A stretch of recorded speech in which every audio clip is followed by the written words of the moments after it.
اضعفك 6 كيلو. من اول حبايه اخلي الشهيه مالتك تنقطع، ما اخليك تاكل. من انت؟ شهد كذب هذا اللي انت بيه. لو بيكم خير كان فتحتوا التعليقات والناس راح تجاوبكم، الناس صارت في درايه كامله. وبعدين ايش مدرك انه هذا راح ينزل 6 كيلو؟ انت مدة تتعامل ويا جينات وراثيه؟ زين راح ياخذ المنتج من عندك وراح يقضيها اكل بالبيت، مو راح يزيد وزن؟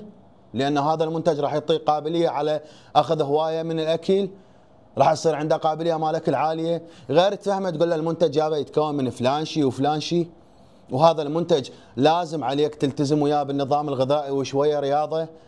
لو هيك بس انا اريد ابيع. اسمع، اذا قطعت الاكل عليهم ايش راح يصير؟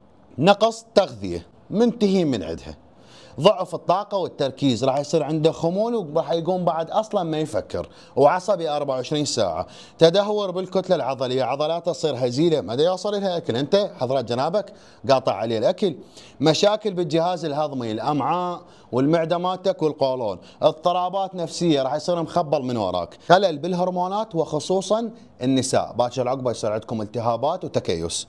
ضعف صحة القلب، من الممكن انه انت حضرة جنابك تؤدي الى الوفاة وتكون مسبب. لذلك احنا ما ننصح انه تقطعون الغذاء. هسه انت ارتاحت، سويت لك مبيعات، انت من تريد تشرح على المنتج، شلون تشرح على المنتج؟